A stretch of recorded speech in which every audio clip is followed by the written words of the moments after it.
Hello, everyone, and welcome to today's virtual conference titled Fighting Famine in Africa and Yemen. My name is Casey Stelter, and I am the Program Associate here at the Bretton Woods Committee. I would like to thank our global audience in attendance, especially all of our Bretton Woods Committee members, as well as our esteemed speakers for joining us today. This program is part of our Regional Spotlight series, which aims to evaluate critical economic, development, and trade issues affecting key countries and regions across the globe. Today we will examine the response to the humanitarian emergencies in South Sudan, Somalia, Northeast Nigeria, and Yemen, and the broader implications for the region and the world. Before we get started, I would like to go over a few items so you know how to participate in today's event. We've taken a screenshot of an example of the attendee interface. You should see something that looks like this on your own computer desktop in the upper right-hand corner. The orange arrow icon pictured here allows you to collapse and expand the control panel. By default, you have joined the presentation's audio using your computer's speaker system or voice over IP. If you would prefer to join over the telephone, just select Telephone in the audio pane and the dial-in information will be displayed. Please note that if you join via telephone, you will not have the ability to pose questions during the Q&A portion. If you have a question, please type them in the Questions pane of the control panel. You may send in your questions at any time during the virtual conference. We will collect these and call on individuals during the Q&A session at the end of the discussion. Currently, all participants are in listen-only mode as indicated by the muted icon in the middle of your control panel. During the Q&A portion of the presentation, we will unmute individual lines so you can pose questions to the speakers. When you are called upon, you will need to ensure that you click the microphone icon to unmute yourself from your end as well.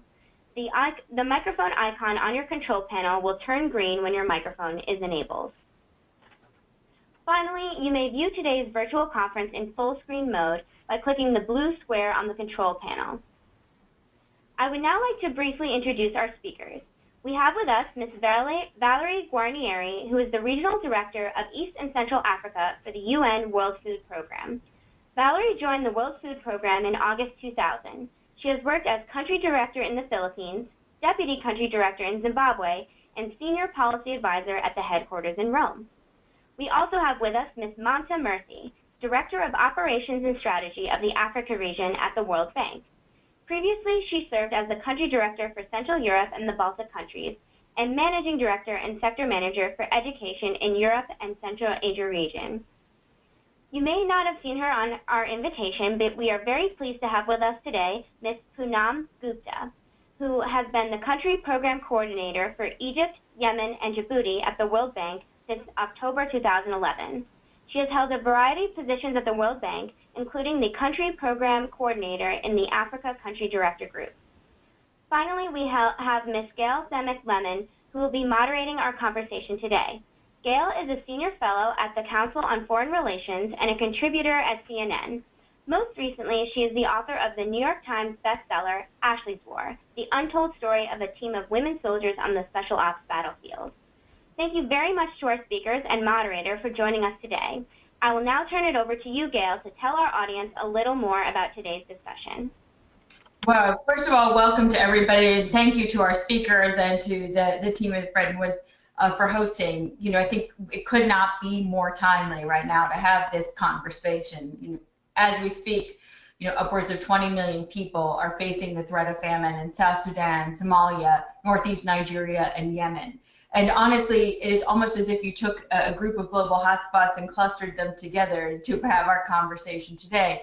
I myself just returned from northern Syria, and I think what we often lose in these conversations is what is facing moms and dads trying to get through very difficult situations. And what we'd love to do today would be to combine the policy conversation and the conversation about what it's like to be a parent or, you know, a young person trying to get through an incredibly difficult time on the ground in these places, which we often see in the U.S. as grabbing headlines for very difficult reasons. multilateral institutions and aid groups have launched emergency humanitarian programs to combat hunger and disease, but they really face the challenges of access to these areas, funding, the issue of donor fatigue, and the issue of people feeling as if the problems, policymakers feeling as if the problems are so great that how do you actually tackle them? And so we are really thrilled today to have a group of people who've been on the front lines of doing exactly that, of tackling these issues, both from the World Bank side and from the World Food Program. And we want to discuss today the challenges of this and also the underlying causes and broader implications of the crises, the humanitarian response, and what the way forward might be. We have the privilege today of hearing perspectives both from the UN World Food Program and from the World Bank. And I will say that I'm very happy that we have this level of expertise and this level of frontline knowledge to have our conversation today. So I'd like to begin by turning it over to Valerie for her beginning remarks. Thank you so much, and for hosting this conversation and really bringing attention to a situation that, in the range of distractions that are out there in the world today, isn't getting the attention that it needs. 20 million people risk starvation in 4 countries: Nigeria, Somalia, South Sudan, and Yemen. And the world needs to pay attention to this, and we need to step up both the humanitarian action to address the situation, but also the political action to resolve the conflicts that are the root of these crises. On our part at the World Food Program, we're working daily to reach hungry people to prevent them from dying. And knowing that preventing famine requires food assistance to reach the population, but it requires a lot more than preventing food. Too often, malnourished children and adults die from hunger, not from hunger, but from disease and dehydration. And with cholera outbreaks, as we see in Yemen, as we've seen in the other countries, in addition to food and nutrition, health, sanitation, and clean water are vital to save lives. Conflict has been the major driver of humanitarian needs, and when we look across the world, we see that 80% of the humanitarian needs globally are generated by conflict. In South Sudan, there was a famine that was declared in February. This is a country that I'm very personally involved in. I'm based in Nairobi, Kenya, as regional director for WFP, and I'm covering South Sudan and Somalia. I travel to those 2 countries regularly and have been very much a part of putting in place with partners a large-scale response effort. And through that, we managed to avert famine over the last 3 years, mitigating the worst effects of fighting and displacement. But earlier this year in February, famine was declared in 2 counties, and these were counties which we had not been able to access regularly due to fighting, insecurity, and even bureaucratic obstacles that were stopping our assistance from flowing into these areas. With the team engagement and a large number of partners and support, we were able to mount a massive and intensive emergency response in the area, and that has very much eased famine conditions in Unity State, that part of South Sudan. But it's a little bit like you put out a fire in one part of the country and then the fire starts to rage in another part. So now we're seeing similar conditions emerge in Jonglei State in South Sudan, and we're having to try to mount similar efforts to put responses in place. We've got mobile teams that have deployed to the area. It's a partnership providing food, providing health, providing water, providing protection. But we know that as we address the situation there, and we are effectively beginning to address the situation there, there's the risk of problems elsewhere in the country. This really highlights that when you're looking at a conflict situation, alongside the urgent life-saving humanitarian assistance that is standing between famine and hope for the population, there must be dedicated efforts to resolve the political situation that is causing the conflict. Humanitarian assistance to address humanitarian problems, political solutions to address political problems.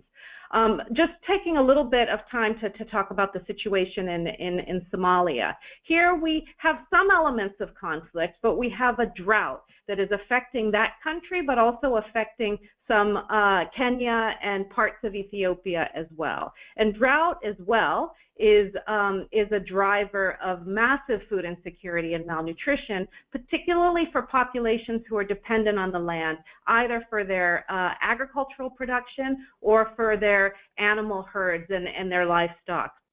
We've seen in Somalia that nearly 1 million livestock have been lost. It's a similar situation as we've seen in Ethiopia, and there's a large-scale effort underway to meet the food needs of the population there. Now, Somalia provides us with some different opportunities than South Sudan does, because we're actually able to use the markets to assist people.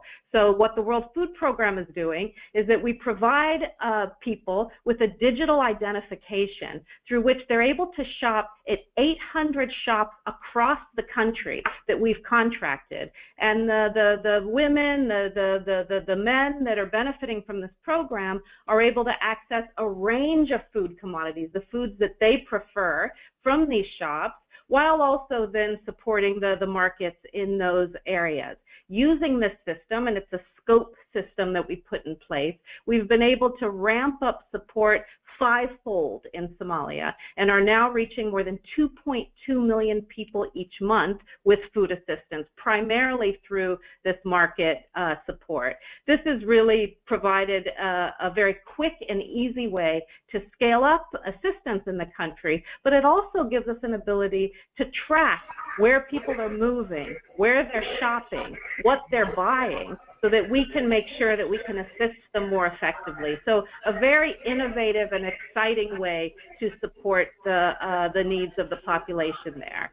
In northeast Nigeria, this is an area outside the region I directly cover, but what we've been able to do there in scaling up assistance in a very insecure part of the country, we have borrowed a system that we put in place in South Sudan. We are now adopting that for northern Nigeria. So field-based mobile teams done jointly between several agencies, in this case WFP, UNICEF, and partner non-governmental organizations, deployed to an area as part of these rapid response teams.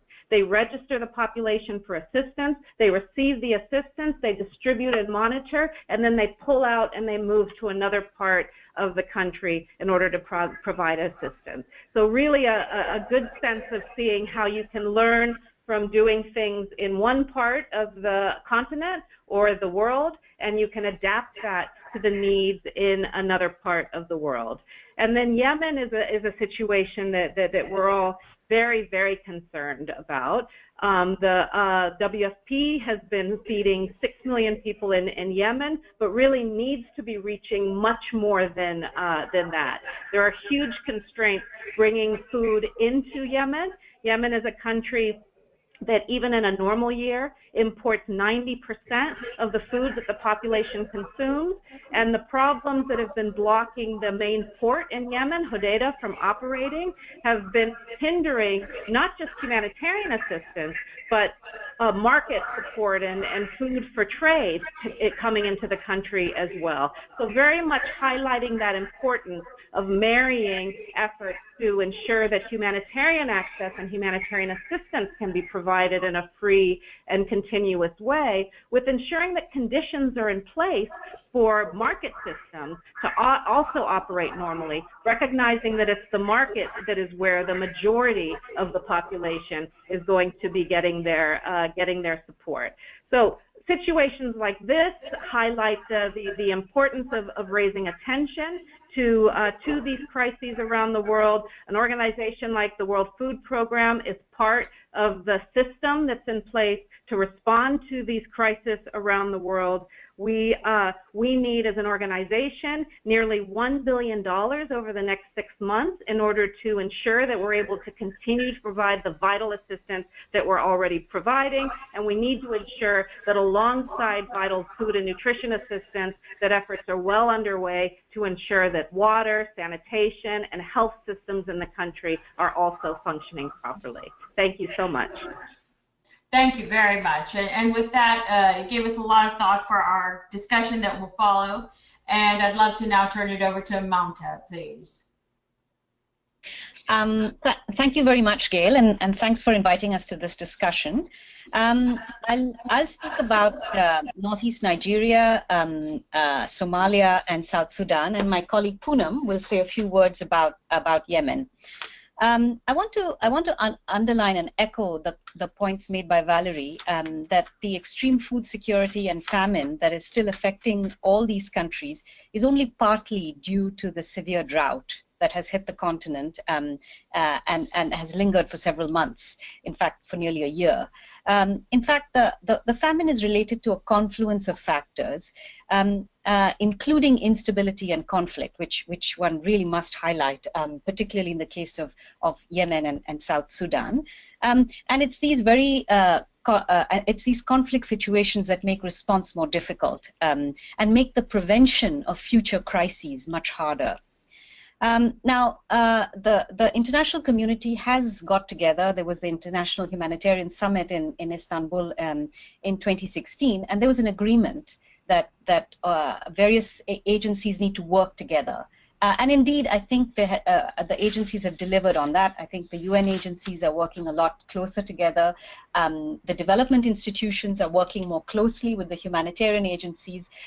Actually, it's interesting that you have Valerie on this show, because our teams are working together very closely. And Valerie and I met for the first time yesterday to sort of cement the work that our teams are doing together on the ground.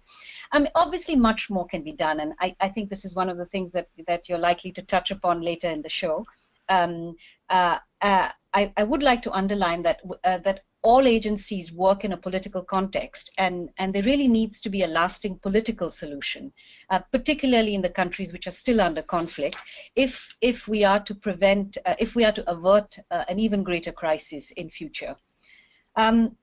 Now, the World Bank Group is not a humanitarian agency, and we actually have very few instruments by design to respond to acute famine. But in this context, given the situation on the ground, we did what we could using the instruments that we have to both provide fast disbursing emergency support and to build resilience in this incredibly fragile context, so that there can be some steps taken towards preventing famine and similar situations in the future.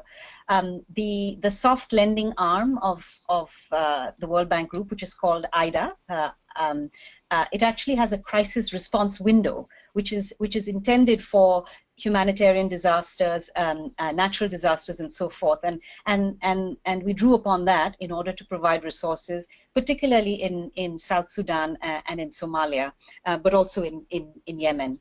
I'll just say a few words about what we're doing in each place, and then I'm very happy to take questions and have the discussion.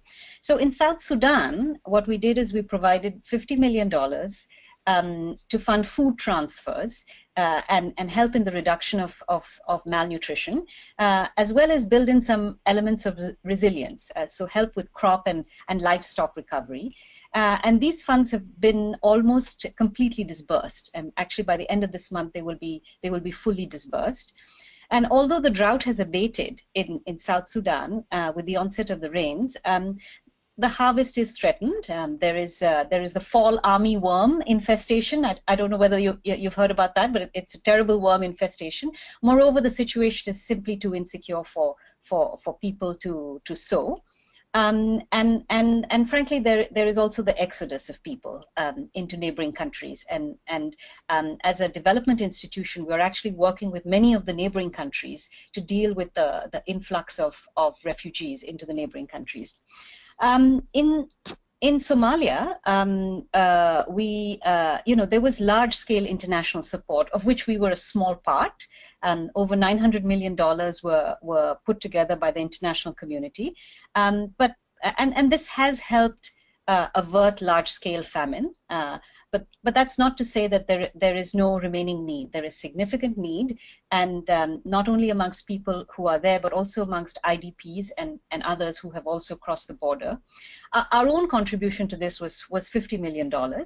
and this came from our crisis response window for a very important reason. Somalia is in arrears to the international financial institutions, including the World Bank, and we're not in a position to actually take IDA resources and give it to a country which is in arrears. So we had to go to the special crisis response window and get multiple waivers so as to make this make these resources available. In Somalia, we're also working with the UN on a post-disaster needs assessment and a recovery and resilience framework, so that we can continue to assist the country as it moves to clear its arrears and re-engage with the international financial institutions. In northeast Nigeria, when President Buhari was elected now 2.5 years ago, he made assistance to northeast Nigeria one of his priorities, and we put together a fairly large program of support. We have 5 operations that are focused on agriculture, health, education, community development, and youth employment. And in addition, we have a multi-sector crisis response operation, which is trying to support the restoration of basic social services and associated infrastructure. The purpose of this entire package is, in addition to provide immediate relief, only a small part of the package is focused on immediate relief, but it's largely focused around assisting communities that when they feel the environment is secure, are coming back to their villages and would need to send their kids to school, would need to see that health clinics are functioning, would need to have community infrastructure rehabilitated, would need to sow, and so on. Let me stop with that and hand it over to Poonam. Hi, Gayle and Valerie, thank you very much. I believe one of my colleagues, Sajat, you met with him yesterday along with Mamta, Valerie, so he may have given you a good snapshot. So I'll just say a few things. One is the situation in Yemen is extremely bleak. The GDP has contracted by 40%. Then it is facing a triple threat of conflict, famine, and cholera, and there are 21 million Yemenis in need of assistance. 7 million are at risk of famine. So, you know, and it is, and I think Valerie would know this far better than I, but Yemen is among the 10 countries with the highest rates of food insecurity and is now facing an unprecedented crisis. Our ACT team put together some numbers, and according to the 2017 Integrated Food Security Phase Classification, the total of number of food insecure people had jumped from 14 to 17 million in the second half of 2016. The impact of this has resonated well beyond Yemen. So, you know, there are 167,000 refugees, 2.7 million IDPs in Yemen, and interestingly, 37,000 Yemeni refugees are now in Djibouti. I was there recently. It's another very fragile country in the Horn of Africa, and the population of Djibouti is only 900,000. So the impact is having a huge impact on the neighboring countries, of neighboring poor, fragile countries. And Djibouti is suffering, always suffers from drought. And I would like to echo the point that Mamta made, that in Yemen it's not triggered by the drought. It has been triggered by the prolonged conflict in Yemen, which is just, you know, food under cultivation has declined to 62%. And as Valerie said, it imports 90% of imports. It's a very difficult situation. And as in Africa, we have mobilized $1 billion in the last 1 year. And most of these operations are in health and emergency cash transfers. But I want to say that they are directly linked to the famine response. So on the supply side, we are doing, we have just approved with WFP as the executing agency, a trust fund that is going to provide a livelihood support to the Yemenis. And if that goes well, inshallah, maybe we can scale up that. And maybe Sajjad spoke about that yesterday. On the demand side, we are doing cash transfers, and we have given 1 million Yemenis cash transfers in the last 6 to 8 months. Then, one impact of this food insecurity has been on nutrition, and we have done health operations. Cholera is one aspect, but we've done health operations that directly provide micronutrients in addition to 5 million children being vaccinated, micronutrients to mothers and children, and it also provides assistance to health clinics. So that I would like to, and I would like to make one point, and maybe it'll come up later, is humanitarian versus development. We had a long discussion on this with Hafez and with our IDA financing team, and this thing came up again and again, and the lines were blurred. Now, if you don't vaccinate 5 million children, they are the ones that it'll become a huge liability for the country. Now, is that humanitarian? We see that as purely development, not humanitarian. Similarly, providing vaccinations for cholera, kits for cholera, that's development as far as we are concerned. One other thing that Mamta mentioned is that they are very much resilience-focused operations. So it's not just delivering cash transfers or providing labor-intensive public works. It is the very strong component is capacity building of local institutions. And that's a long discussion that we can go into. But resilience is very much in our minds when these operations come to us for review. And going forward, we presented a Yemen blueprint for recovery and reconstruction in Saudi Arabia on May 20th. We're going to have a follow-up meeting in October. So hopefully, things we've been thinking for the last 6 months, conflict will end, but right now, I don't know when it will happen. So I'll just stop there. Well, I want to thank each of you. You've given us a lot of fodder for conversation, and I'm aware I only have 17 minutes, so I will keep it moving on my end and ask everyone to do the same, because there's a lot to cover. I want to start by going back to Valerie and something you said, which is really about the whack-a-mole aspect of this, which is you deal with an issue in one place and then it crops up in the other. And you're doing this against a backdrop of donor fatigue, headlines that are just focused mostly on Washington, and some on North Korea and from the U.S. side, and a challenge of the fact that for many people, even those who care, they don't see an end in sight, right? So you're trying to convince people that these are issues people need to care about right now, even as the backdrop is really very challenging.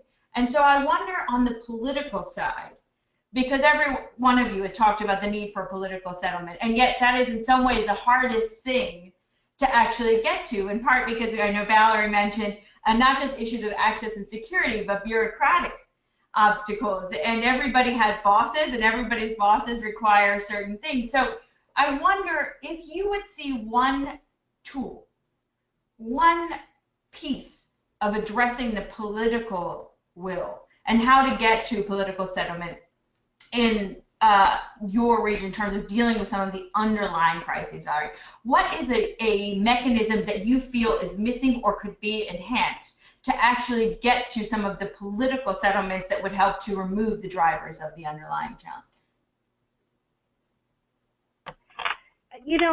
Every context is different, but if I take a context like South Sudan, where very much we are in this whack-a-mole mode, it's very much a traditional conflict at this stage. It's not one that is rooted in deep ideology. So, I mean, the one tool that is there at our disposal, which I don't think is utilized to its full extent, is really to follow the money and address the money issue. It's fundamentally conflict. Also, people get rich and people suffer in the result, and the people who suffer are the people who we're trying to assist and reach with humanitarian assistance. But whether it's tolls that are being paid, whether it's loans that are coming in to these governments or these individuals, whether it's the investments that they're making that are fueled then by the conflict, I think the tool that we really need to look at is who is getting rich off this conflict and how do we stop that? Well, and it's fascinating because every conflict, and I spent a decent amount of time both in Afghanistan and other places, I mean, if you look at real significant wealth has been created for certain pockets of population. And I think that's often forgot when you are far from the conflict. And I think that one thing the U.S. Treasury has done fairly well is to follow the money from the American unilateral perspective. And that's an interesting point. I think I want to ask you one more question and then go to Mamta, which is that do you think that the international post-war architecture is set up to handle the number of crises it is facing right now as you look at WFP trying to address some of the drivers? I mean, when it comes to humanitarian assistance, the act that you're starting from scratch every time in terms of mobilizing resources to address these very complicated, very difficult challenges. The sense is that the system is not fit for purpose in terms of ensuring that those resources are available at the scale required to get in front of these situations instead of behind them. Then the other issue really comes to the point that both Mamta and Poonam were making, and it's really a pleasure for me to be on this panel with both of them. And that's that the architecture as it's set up, and we've had lots of discussions about this among ourselves, is set up in a way where humanitarian assistance is one side, and that's got legislation and instruments and specific actors who are involved, and development support is set up quite distinct. And so events like the World Humanitarian Summit have really been an opportunity for us to really look at how that needs to change. And it's clear it needs to be changing. We need to be making the development investments not just in the countries that are struggling with these crises, but in the areas of the country which may be more fragile, which may be less productive, so the opportunity may not be there really from a development perspective, but from using that support to build resilience against the recurring crises that are coming, whether they're drought or whether they're conflict, and really investing in reducing that fragility. That needs to become a very key driver on the development investment side, while as humanitarian organizations, we also need to be looking at how we can take the humanitarian investment that is made and leverage that to be ensuring that that's being used to build resilience and have longer-term impact. It sounds easy. Somehow it's been a bit more complicated than that, but I do feel that we're finally beginning to get some traction on what needs to change to make that really work. Thank you. And I do think, on the ground, people do not live in silos. People in Yemen don't live in a humanitarian or a development silo, right? They're living their lives. And I don't think that, oftentimes the conversation, the farther you are from it, the farther removed in reality appreciation the conversation can be, especially in Washington, right? And so that's why I'm so glad to be here with the three of you today who are very much steeped in what people are facing. And with that, I want to go to Mamta. You were talking about much more could be done. And not just the need for lasting political solution, but you were using IDA to get more flexibility and sort of applying for waivers, as when I was talking about, and sort of moving things around. What can these dollars do to not only build resilience, but what is the power of flexibility in directing these dollars toward things that actually foster resilience rather than just dealing with the immediate crisis at hand? That's a great question, and there's been some thinking on this already in the design of IDA 18, which is the IDA the round of IDA that we're in. There's been an increase in the focus on fragile and conflict-affected countries. So you know, international aid is a big business, if you like, and there's aid that's directed to many countries. But when this replenishment of IDA occurred, a conscious decision was taken to shift resources towards more fragile and conflict-affected countries. So if you like, some flexibility was built in already into the way the new IDA was designed. In addition to that, there were lots of special windows created.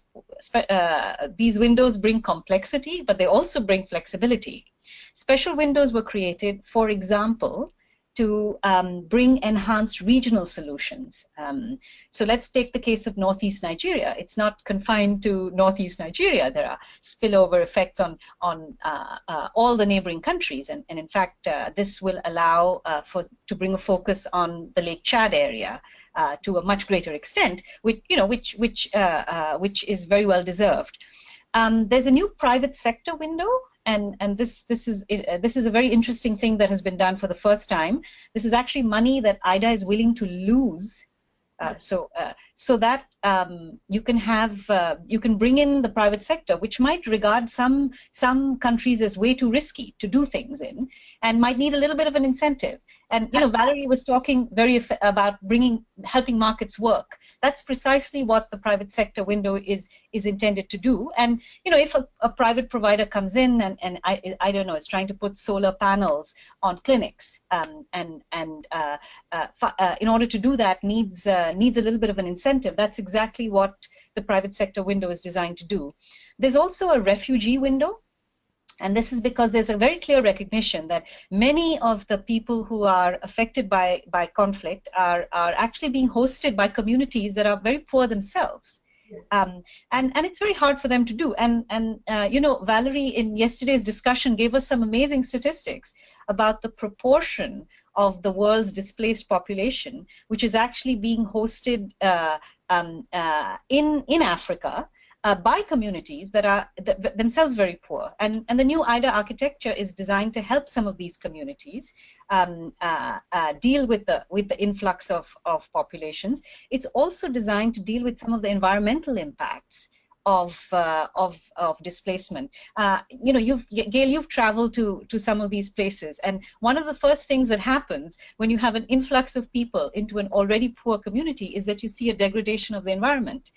The water table goes down. You know, all the foliage that can be used for firewood is used up immediately. So there's some money to sort of help host communities deal with this kind of thing. Now, what is it that could be done? You know, on this continuum between humanitarian work and development work?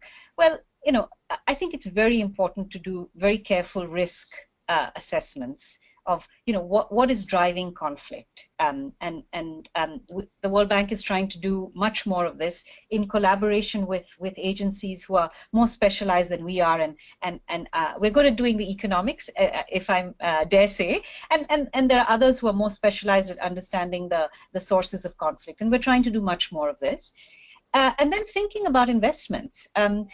If you like, I'd like to give a very simple formula. I don't think it's poverty that drives conflict or drives extremism. I think it's poverty combined with a lack of opportunity, and we really have to think about where those opportunities can arise.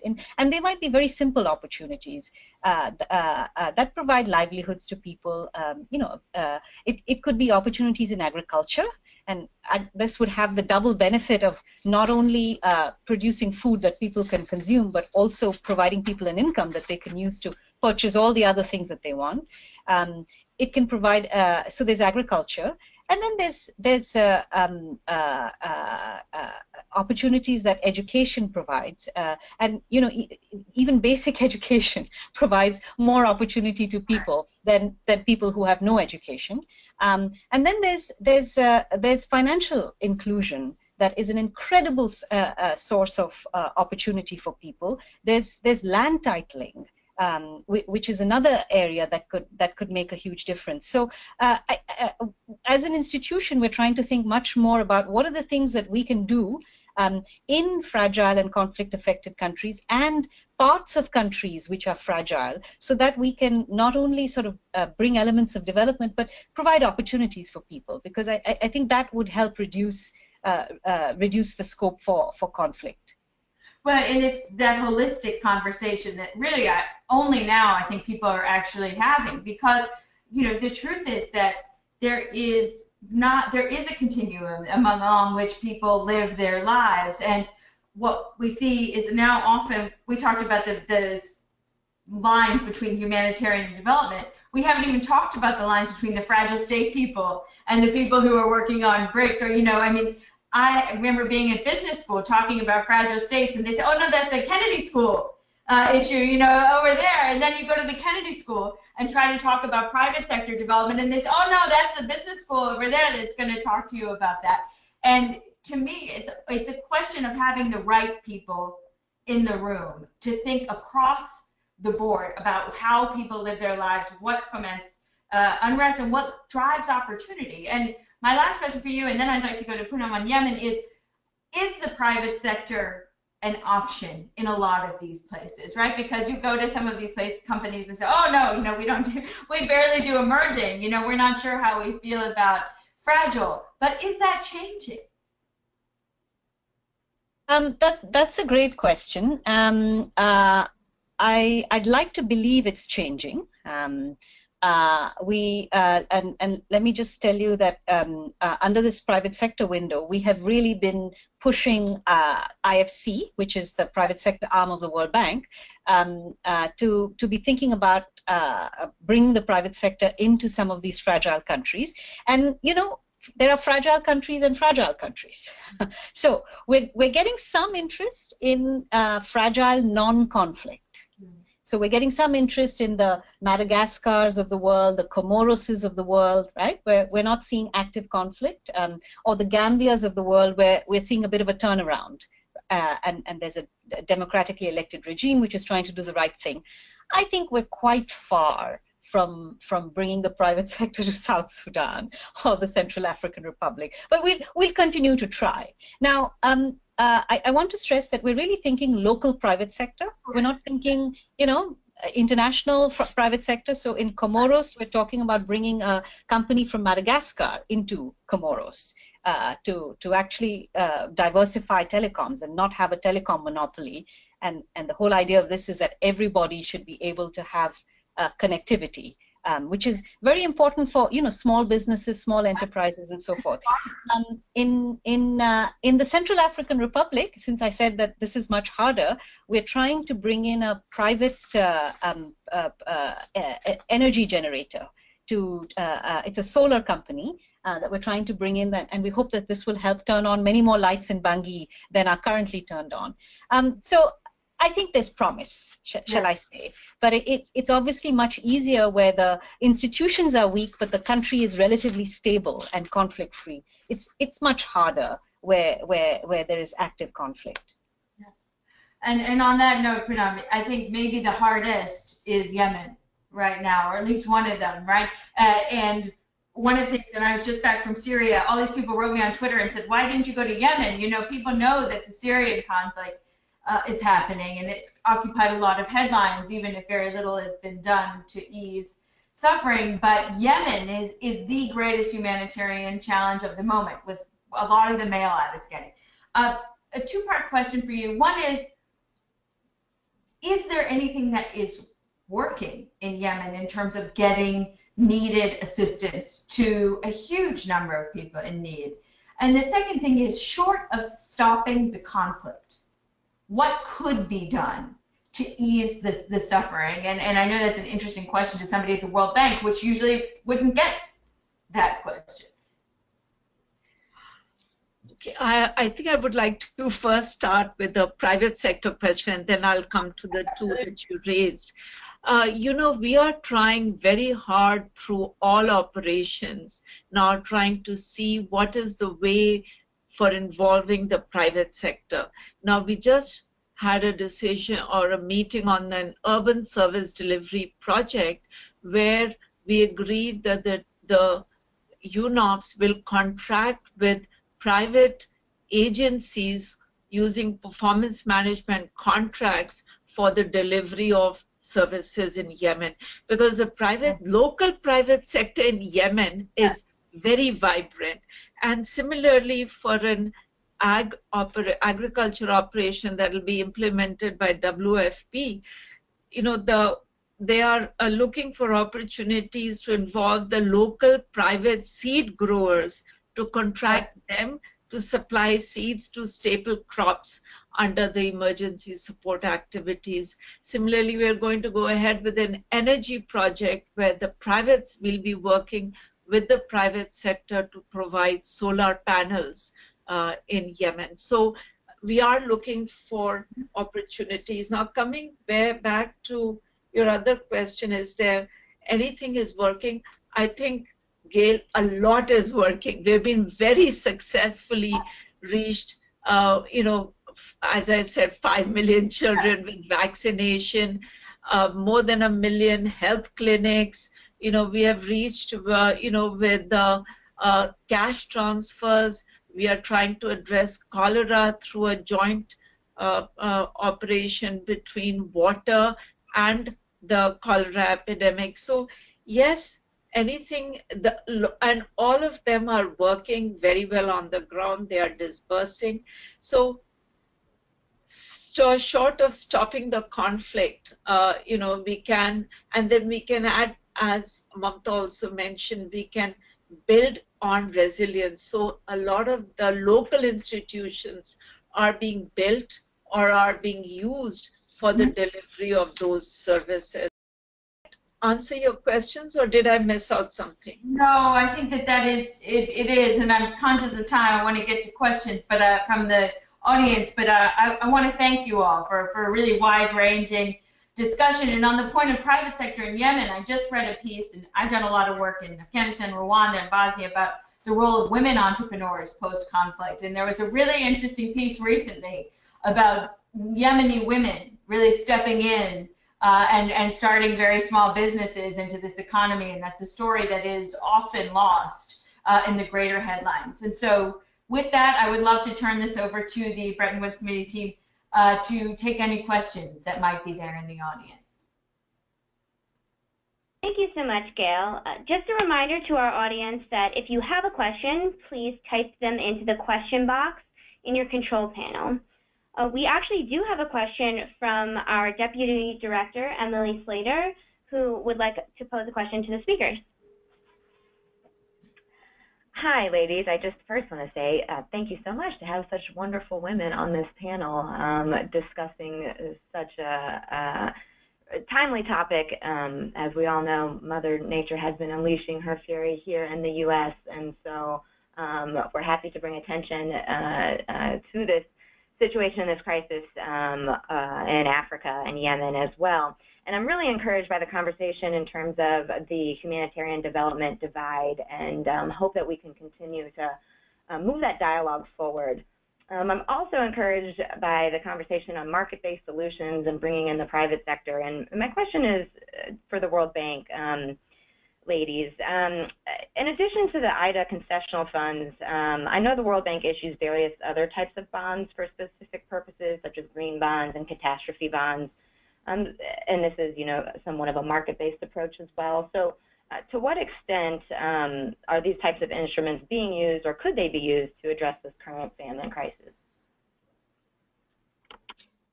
That's a great question.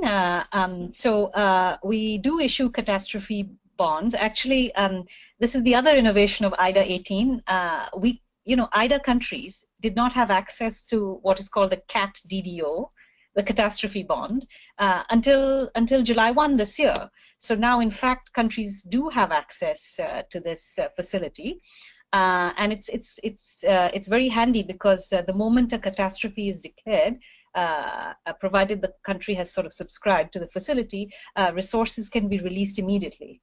Of course, the catastrophe has to be verified, and the country needs to have a macroeconomic framework that is sound. I don't think we can say that about South Sudan at the moment. I don't think we can say that about Nigeria. So there is the facility, but it would, it's really designed for catastrophes in countries that have the basic framework of a macroeconomy, and some fragile countries simply don't. Now, in fragile countries, we do have in every project now there is a component that's an emergency release component, which can disburse money, which is quite valuable. It's these components are 5-10 million. So they can be activated, and they don't require a macroeconomic framework that is sound. So that's something that countries can also draw upon, and virtually all the countries that are IDA borrowers have components like this in their projects. Of course, the funds would then need to be effectively used, and sometimes there are issues on that side. But we like to, the way we design our fiduciary mechanisms, we try to ensure that these funds, when released, are used for their intended purpose. Thank you so much, Mamta. We have one more question, and unfortunately, it is going to be our last question. Our audience member does not have a microphone, so I'm going to read it. This question is for Valerie, and it's from Dungha from the University of Pittsburgh. She asks, what is the relationship between the famines that we're seeing and climate change?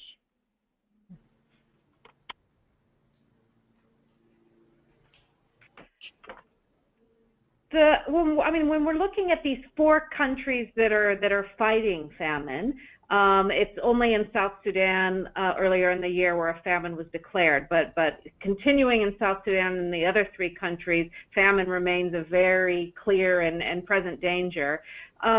Drought linked to climate variability has been a factor, a very clear factor in Somalia. However, the driver for the other countries has been conflict, and it's political conflict. So in most of these countries and in many parts of Africa where I work, there's a sort of low-level resource-based conflict that comes from border disputes, grazing rights. Sometimes herders versus farmers have those sorts of disputes, and these can cause displacement. These can cause problems that are usually kept to a reasonably sort of localized level. But the level of conflict that is the driver of the situations that we're seeing in northeast Nigeria, in South Sudan, and in Yemen is a much larger form of conflict, engaging, in the case of Yemen, other actors as well. So in those circumstances, climate change, climate variability, drought has not been a dominant driver of the crisis. In Somalia, though, it clearly is. Thank you so much, Valerie. And we'll just turn it over to Gayle quickly if you have any last thoughts. Well, I just want to say, we've touched on a lot of different topics today. Partnerships among development and humanitarian agencies, the role of the private sector, as Valerie and I think Mamta were mentioning, as well as Poonam, technology and the difference technology can make in trying to get services in resource-constrained times, and whether or not the international architecture is set up to look holistically at everything from the drivers of the conflict to how to actually deal with those drivers and prevention of those drivers from reoccurring once the conflict is over. So we have a great deal to think about, and right now there is no shortage of conflict and upheaval at the moment to keep us occupied with these questions. And I will send best thoughts to all of you as you continue on this, and to all those folks who are in South Sudan and Somalia and Yemen, thoughts to everybody who is actually on the front lines of surviving real challenge from both conflict and famine every single day. Thank you so much for all of you, to all of you for joining us. Thank you so much, Gayle, and thank you to our speakers. Unfortunately, we have run out of time, so that will conclude our regional spotlight on fighting famine in Africa and Yemen. Thank you again for all those who attended, and a sincere and special thanks to our speakers, Valerie, Guarnieri, Mamta, Murthi, Poonam, Gupta, and Gayle Lemmon, for your insightful thoughts and engaging dialogue. A recording of today's virtual conference will be posted on our website, brettonwoods.org, and you will receive a follow-up email within the next 24 hours that contains a link to the event recording as well. On behalf of the entire Bretton Woods Committee, thank you for joining us today.